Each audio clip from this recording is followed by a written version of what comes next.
Welcome to The Dirt, a podcast about racing bikes off-road. From the Dakar to the dirt track, from the workshop to the winner's podium, we've got the goods, gossip, and a grip on the throttle. Let's get on the gas. There's so many things to say about Taddy Blazusiak, it's hard to know where to start. Can't have it crooked. No, it pisses me off, but it's okay. Same thing here, it's all freaking crooked, but well, anyway, it's okay. He's one of the most accomplished riders in the history of off-road racing. He's won the FIM Indoor Enduro World Cup 4 times in a row, has 2 FIM Super Enduro World Championships, taken 5 wins at Erzberg Rodeo, and holds 4 X Games gold medals. He's a neat freak, a training machine, a father, a dog owner, and an all-around nice guy. Let's meet Taddy. The first question is, so they're bullet points, the legend. That's it, that's the whole question. Huh? The answer, eh? Just a statement, the legend, you're a legend. Do you feel like a legend? Done a few things, won a few races, but I don't know. I'm not the one to judge, right? If I say you're a legend, if Miki cool. says you're a legend, that's cool. That's awesome. Yeah. Okay, cool. All right, rolling. Are you rolling? Yes. Okay. Did you give me a clap? Oh, yeah. Give me another one. All right. Taddy's Polish and was born a few hours outside of Warsaw, but he lives in Andorra. In the winter months, he trains at a second home in the south of Spain, and that's where we found him, recovering from a shoulder injury and getting ready to race again. Boom! Hi guys, this is where I spend quite a bit of time to the winter. You know, we spend summers in Andorra, and then when Andorra gets cold, like this is where we prep for the season. You know, weather is always good here, sun is shining, and this is us in the winter. I've got a bike here hanging, you know, over the TV. It's a bike that I got off KTM when I actually retired back in 16. It's a full factory bike, suspension, motor, everything in it. You could take that motorcycle off the wall and literally ride it right now? Yeah.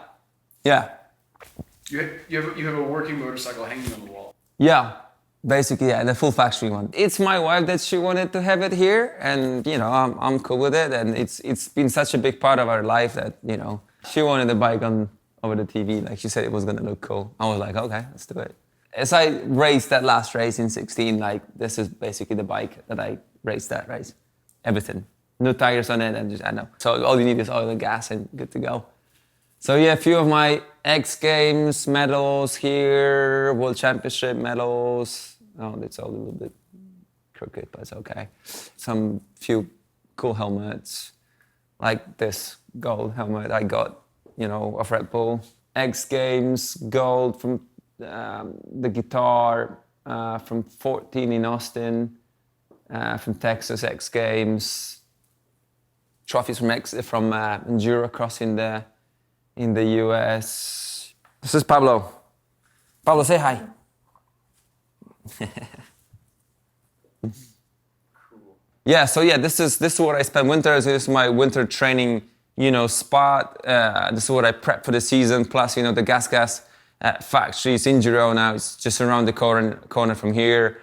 So it's also cool, you know, to come down and see the stuff and see the people and yeah, you know, plus the riding here is really good in the, like I said, that Super Enduro track, you know, just a few minutes away from here.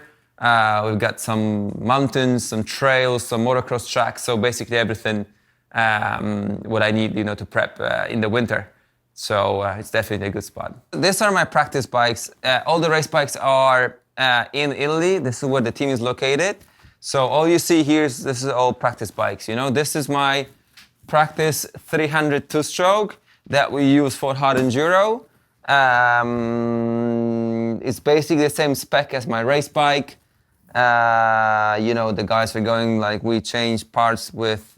You know, when it goes to the right amount of hours and this and that. So my mechanic will tell you more about the bike, but you know, it's a full factory spec. Basically, what I run when we go racing.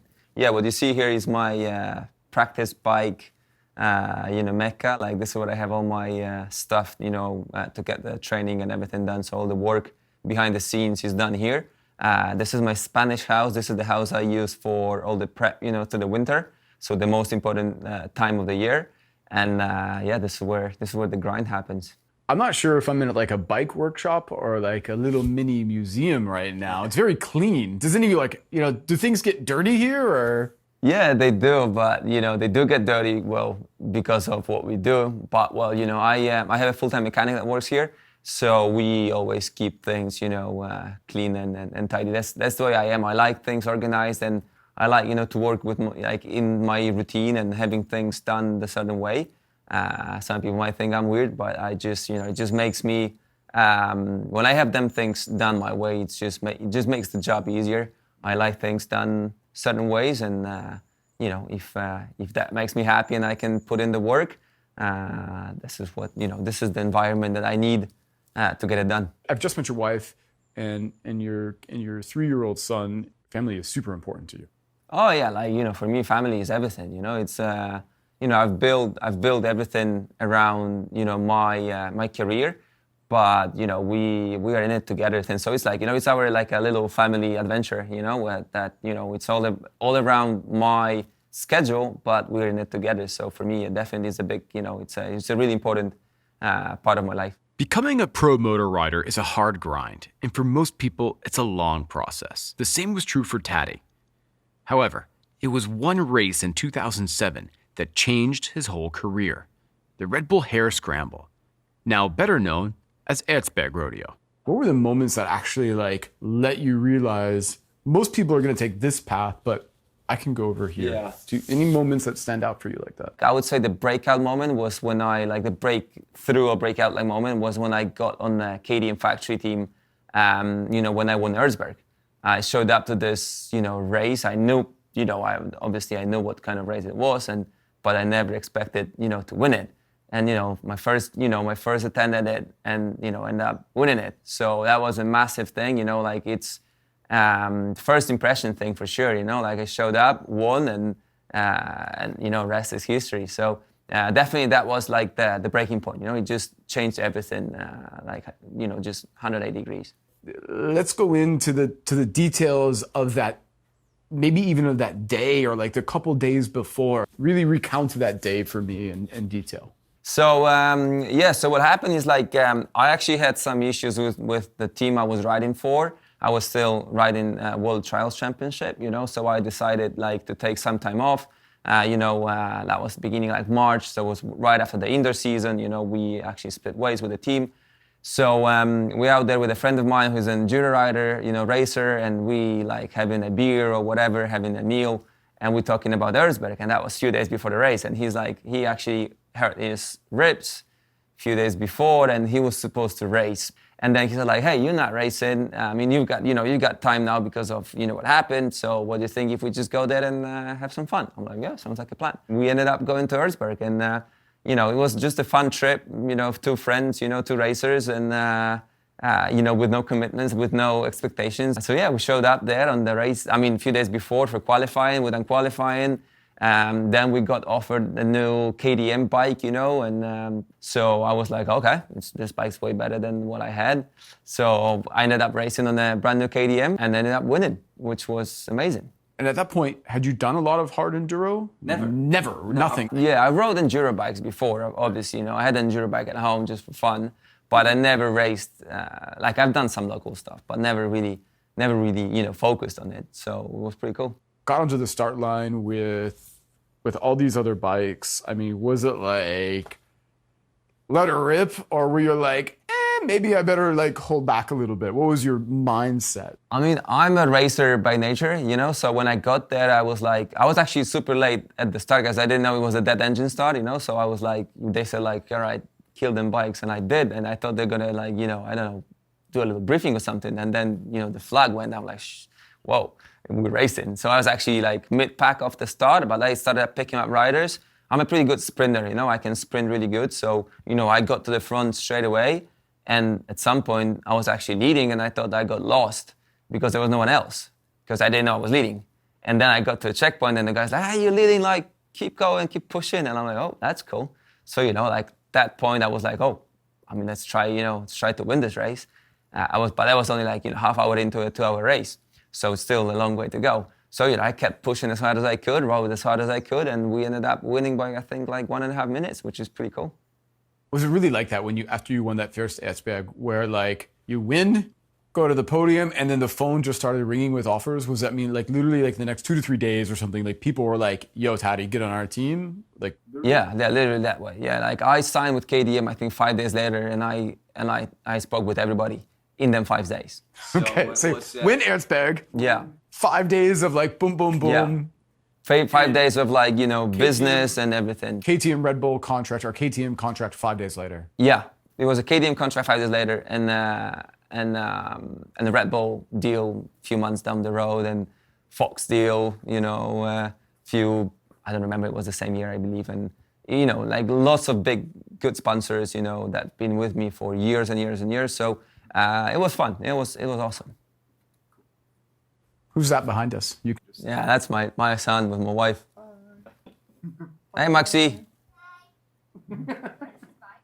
What's the dog's name? Pablo. Pablo, because we've been hooked on Pablo Escobar at Netflix. On Netflix, that time when we got in, so it ended up being Pablo. He looks like a nice dog. He is, yeah. He's awesome. Why were you driven to ride all kinds of different racing styles? Yeah, I mean, for me, having a trials background and then racing enduro, some hard enduro, super enduro, enduro cross in the States, cross countries, everything. I think at some point it was important for me to do it just to build a bigger skill base, So I kind of enjoyed like, switching things up just, to build more skills, like to learn more skills. And it kind of like, gave me this base that I have right now. But definitely, over time, like you have to really choose and focus on something, So for me, I was racing a little bit of everything, but my main focus was the indoor stuff, right? With super enduro here in Europe and then Enduro cross back in the States. And I still believe like this is my strongest discipline. This is what I feel the best. I'm a really good sprinter. I can really go fast, like really aggressive, and I really like it and I really enjoy it. So doing a lot, finding what you're best at, and then keep all the skills sharp every now and then. What are some of Taddy's training secrets? Yeah, I've got quite a few things that work, for me. Like we're all very different, Like some people need different kind of routine, to get the best out of them. I'm gonna ride an enduro bike one day, even though it's a super enduro season, So just to maintain few things that I know that will help me in the race situation. Then of course I'll spend the most time on the super enduro bike. And then I'll maybe ride my trials bike a little bit here and every now and then. So definitely on the skill side is this thing, and then when it comes to training, like you have to know if you like what works for you. What gives you best. What brings you to your best. If it's volume, if it's intensity, if it's lifting weights, or is it long runs? Like you kind of learn what your body reacts to best through all the years of racing. I don't kill myself. I'm not training 5 hours every day, but I do 2 sessions a day for sure, at doing like the right thing at the right time. And because my life is pretty good, like pretty nice scheduled, so I'm never rushing, but I'm getting everything done through the day. So I just focus on structuring everything, so I don't waste time on stuff that I shouldn't be wasting time, and then I have time for everything. So to me, it seems like you're really a detail-oriented guy. When it comes to the bike itself, are you the guy who's tweaking every little setting, having it perfect, or are you more like when you're racing a specific discipline, like if you don't have the right setup, like you're working too hard, to do what you should be doing with less effort. So definitely, having the right setup, like really working on details, tires, mousses, like suspension, motors, everything. Like I'm gonna put in a lot of work in the prep, building up to before the season, and then once we get going, I'm gonna have few options, when it comes to suspension, tires, and this and that, and I'm just gonna, choose between what I've got, what I know what works, depending on the track and depends on the conditions and everything.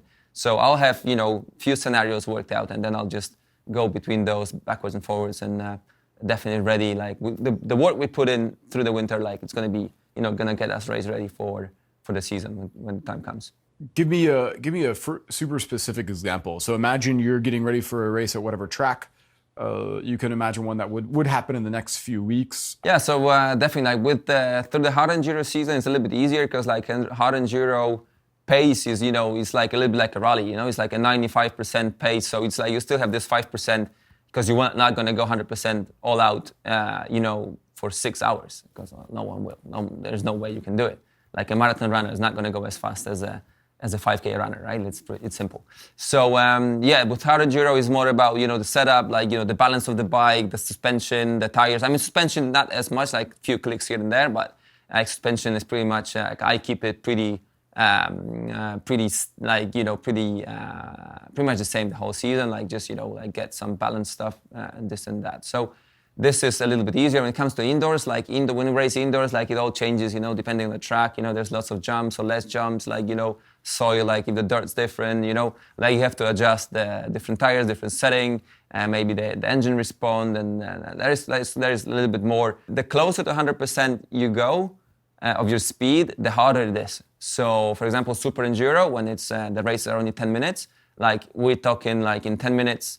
Half a second a lap is going to be 15 seconds by the end of the moto. So it's the difference between first and fifth or 10th, so it's massive. So it's this is where the details really are that important. And if you come into that kind of moto with the wrong suspension or the wrong tire pressure or something like that, you lose 2-3 seconds a lap. Easy, right? Yeah. I mean, you can easily lose, even if it's a second, you're already gone. Like, just think if it's 20 laps, it's, you're nowhere, you're half lap down. So, it's definitely super important to have the bike dialed. In events like those, it's basically the bike has to be perfect so that the rider can actually use their skill. Pretty much. Because you could be the most skilled person, and if the bike is just off, it's tough to really rescue that, huh? Yeah, 100%. I mean, you can always, kind of rescue the situation with skills, but it's going to cost you so much more energy that you're not going to be able to go all out for long enough because the bike's not going to help you. You're going to fight the bike instead of, working together with the bike. So yeah, the setup is a really important and a very delicate, subject because, like I said, when we go 100% all out, if the bike don't work with you, it works against you. So you have to fight it. When you fight it, you waste energy. If you waste energy, you don't have energy for long enough. So maybe you can, get it to work for half of the moto, but the second half, when you're going to be already spent, you're going to pay the price. So it's definitely, having a right setup, it's massive. Okay. You're a very efficient guy, Taddy. I can see it in your garage, in your house.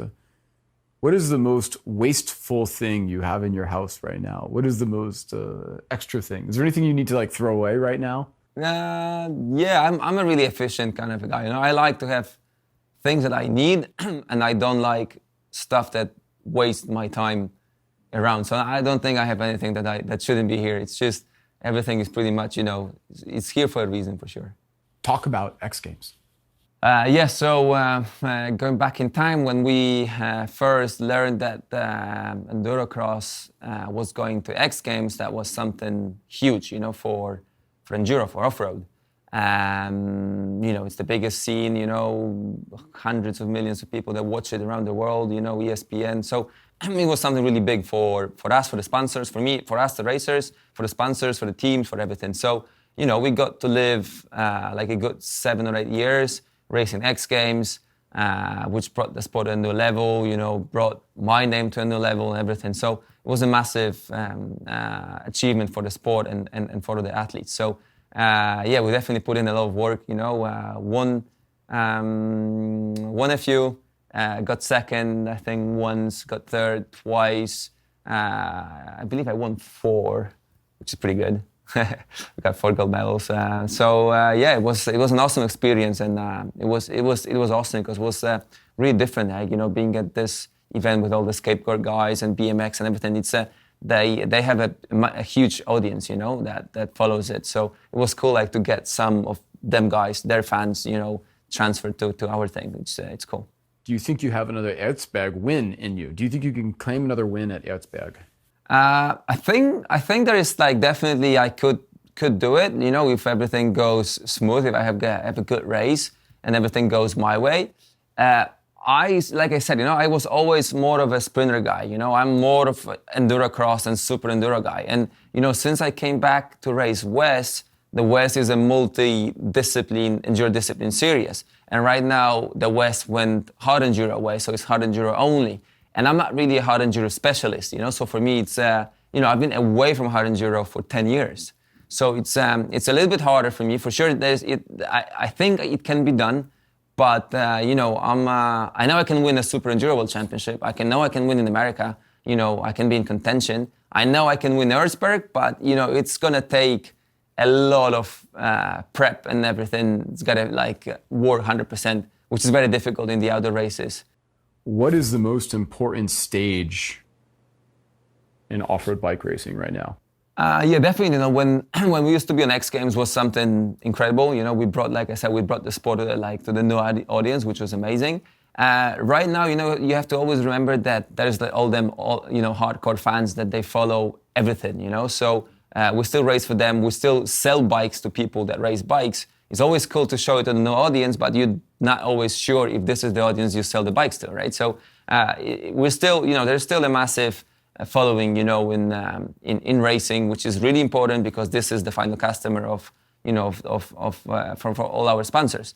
I think, you know, it's hard to just point one. I think it's, you know, as long as the series, like all the different race series are growing, like, you know, the FIM Hard Enduro World Championship, you know, the Super Enduro, the Enduro Cross, we have to keep the ball rolling everywhere and reach as many fans as we can and reach as many people as we can and you know, work all together. I think that's the way it works. And then, you know, it's like you said, with X Games, you know, even X Games itself, you know, kind of lost a little bit of momentum like the last few years, but you never know what's going to happen in the next few years. It might come back and they might reinvent themselves and find a new way, you know, to attract the kids, you know, the kids we were talking about, you know, it was me a few years ago and I'm not a kid anymore. So we have to think about what the kids of today want to see and maybe, you know, change a few things up, and X Games, maybe they should think about that and then, you know, bring something new to the table and maybe it's going to shoot back up like back in the day. Are you the kind of guy that if a fan comes up to you and he wants to know about your bike and your settings and talking about it, can you talk about that to these guys? Do you enjoy it? Or is it getting a little tiresome? Yeah, I mean, you know, you have to understand, you have to put yourself in the position of the fan, you know, like he's there watching you racing for years and, you know, he have this, you know, picture of you in his head. And, you know, for me, I always try, you know, to give them as much information as I can because I know that for them is really important. It's not that they, you know, came to you and just questions just popped out, like, you know, just right out of nowhere. Like they probably been thinking about it for a long time. They watched videos and races and everything.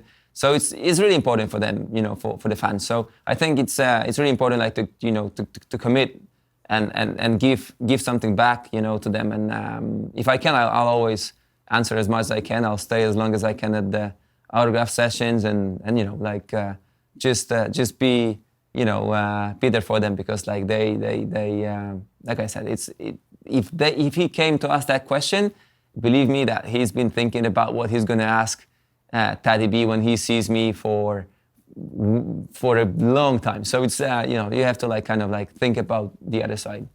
It's you actually can tell pretty quick by talking to someone if someone is just a racing fan or he's a fan of the sport. But like I said, you know, like I respect all of them. I'm happy they're all there and I'll do everything I can, you know, to make them happy.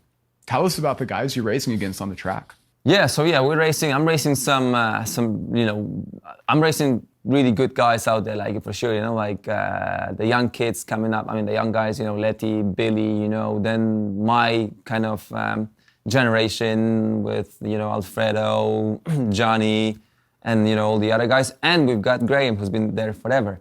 And yeah, they're all cool guys, you know. We don't really call each other for Christmas, but we have a good relationship for sure, you know, like correct one, I would say that way. And yeah, it's cool. I mean, you know, a race is a race, so you're there like to do your best and try to beat all the rest. But if I would see, a guy, getting hurt in a Romaniacs, I would definitely stop and help him. So we have a good relationship between the riders, which I think is cool. Do you feel that pressure on the track from those guys? I don't really think about that when we race, but they definitely, they're definitely peaking right now, like they're like in their peak, like in their like prime. So I've been there, like I know it is. It's easier, than later in your career because like things are happening natural. Like it's a natural way of of how the human body works. But when it's race day, I'll do everything I can, knowing where I'm at, to go as hard as I can. What is stopping you from getting off the bike? Not to be like on a down note, but like super serious, man. Like let's just be honest. Like it's a risk. Like why do you still feel inspired to ride? Why are you still racing? Yeah, it's a good question. Like we have this love and hate relationship with racing. That when things don't go right, like right now I injured my shoulder, and it's been hurting for weeks. I couldn't sleep and this and that. I'm gonna have a surgery, like to fix it, probably after Super Enduro. So at this point you go like, oh man, why am I doing it? I should be like sitting by the pool and just enjoying the sun, right? But then on the other hand, I'm still young, and if I'm gonna retire now, I won't be able to do it ever again, because that's the way it is. Like if you once you walk away, this train leaves the station. So kind of on the other hand, I just want to like be here, enjoy myself, maybe ride with a little bit less pressure, because like I've done it all, like already when it comes to results and everything else through my career. But I still believe I can win races, be there in contention for the championship, and I enjoy it. So as long as my body is going to allow me to do it, like, and kind of like enjoy the process, I'll stick around. But it's not going to be another 10 years. So it's going to be another season or 2 or 3, and definitely then it's going to be time to call it. Not because I think I could do it for another, Graham is a great example that you can go forever, but I don't think I'll go that long. I think I think there is more in life than only racing, and I think there is time. You have to give yourself time for that transition. But like I said, as of today, being still in my 30s, I want to do it, and I still enjoy it, and I'm still committed. But once it's done, it's going to be actually cool to look back. What's next for Taddy? What are you going to do with yourself? Just clean the garage. Yeah, it's a good question. Like I don't know. I'm gonna have to look for something I enjoy for sure. Like I'll take some time off for sure. Like just do stuff that I never had time for. I don't know. Travel with no schedule, with no return date, and this is gonna be something I'm gonna enjoy for sure. I'm planning on like I don't know, going for a trip around the world with my wife and the little one before he goes to school. So I've got plans, like to have some fun, and then yeah, definitely do something. Like you can't just sit home and do nothing because it's boring. So I don't know, probably like do something in the industry. I started my own brand, the 111 racing gear. The motorcycle gear. I'm gonna go into Charles bikes. I already have the Enduro line. I'm going to have Charles line. I'm going to have mountain bike line. So this is something I enjoy doing. I enjoy the design side of it. So, I already have a few things, to keep myself busy. And I'll definitely stay like involved in the industry. And like, you're going to see all them bikes in the garage anyway, because I'm going to be riding anyway, maybe not, 5 times a week, but definitely going to keep the ball rolling, even though I'm not going to race. Keep people racing bikes. How do we keep people from getting lazy? That's a really good question. Like I don't really have an answer, because I'm still the old school, play outside in the paddle generation, So, but I think it's all about the approach. Like kids of people like myself, this generation that we still know. What life used to be like. Like my son, he don't play on the phone. Like he plays outside. Like he rides his electric bike.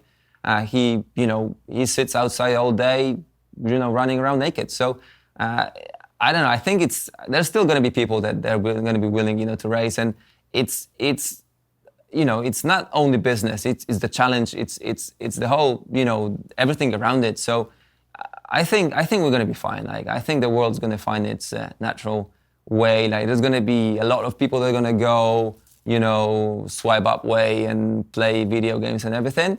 But there's gonna be more and more people that are gonna go like, hey, this is not real life. I think there is still,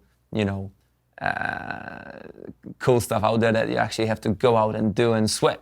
So I hope my son's going to be one of them guys, and he's going to I'm not saying he's going to be a professional racer because I'm not going to push him in this direction. Of course, if he wants to, he can do it. But it's a difficult business. So if you want to do it, it takes a lot of commitment. But like I said, I think it's at the end of the day, the world will always find its way. It's like if you cover, if you build asphalt roads, there is still grass growing on the side. So just, it will work. Last question, having done your career and the injuries and the work and the travel and maybe time away from mom and dad or the wife, if your son wanted to race, would you let him race or would you help him race? Yeah, 100%. If my son is into racing, I would help him. I would also tell him, what comes with it, because it's like I said, it's not all that glamorous as it looks like on Instagram. But yeah, definitely, if he would be willing to race, having me, as his, I don't know, right-hand guy would make it much easier, and he would not commit a lot of mistakes, or he would not. It would be easier knowing, going through it already once, So yeah, I would do it if he wants to. If not, if he wants to be a lawyer, he can be a lawyer. If he wants to be someone else, he can be someone else. I'll let him do whatever he wants. If there's one thing that's super clear about Taddy Blazusiak, it's his dedication to the sport. From the time he was 5 years old, Taddy was all about two wheels. And while he's definitely a guy who goes out to have fun, he puts incredible amounts of hard work into his craft. He's precise, practiced, dedicated, and above all, passionate. We hope you enjoyed this episode of the GASGAS Dirt. Stay tuned for the next one.